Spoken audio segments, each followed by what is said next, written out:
সামনে পুজো, তার উপর আবার সামনেই শীতকাল, তাই বেড়ানোর পরিকল্পনা করছেন অনেকেই। তিনটে জায়গার সাজেশন রইল আজ আপনাদের জন্য। এমনি বাঙালিদের পায়ের তলায় সর্ষে, এ তো প্রবাদেই রয়েছে। সময় পেলেই ব্যাগ গুছিয়ে বেড়াতে যাওয়া অনেকেরই অভ্যাস। আর সামনে পুজো, তারপরে শীতকাল, তাই বেড়াতে যাওয়া তো মাস্ট।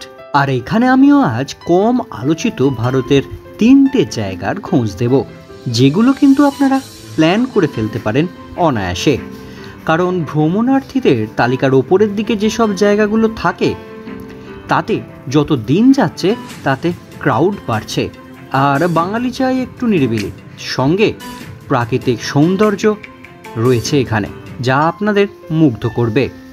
প্রথমে যে জায়গাটির কথা বলবো, যে জায়গাটা আপনাদের উইশ লিস্টে রাখতে পারেন, সেটি হচ্ছে জিরো ভ্যালি, অরুণাচল প্রদেশ। অরুণাচল প্রদেশের সুবানসিরি জেলার জিরো ভ্যালিতে আপাতানি নামক এক জনজাতির বাস।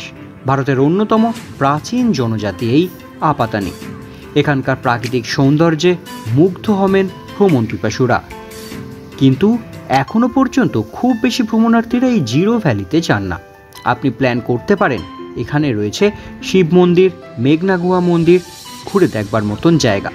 আর জিরো ভ্যালি রয়েছে তার অসাধারণ সৌন্দর্য নিয়ে আপনাদের জন্য। এরপর আরও এক কম পরিচিত জায়গা যেটা রয়েছে মেঘালয়ে, জায়গা মালং।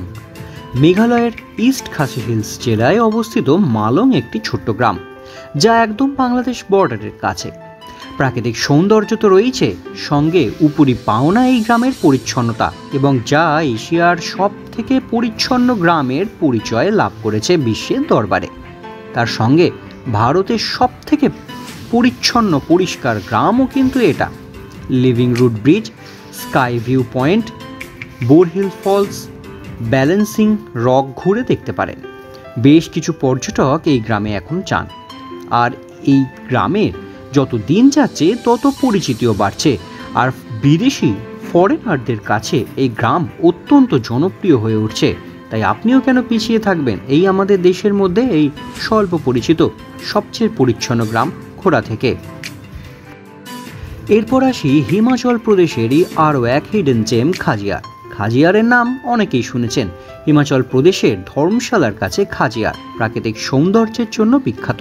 রয়েছে খাজিয়ার লেক, খাচিনাক মন্দির, যা পর্যটকদের মূল আকর্ষণের কেন্দ্রবিন্দুতে।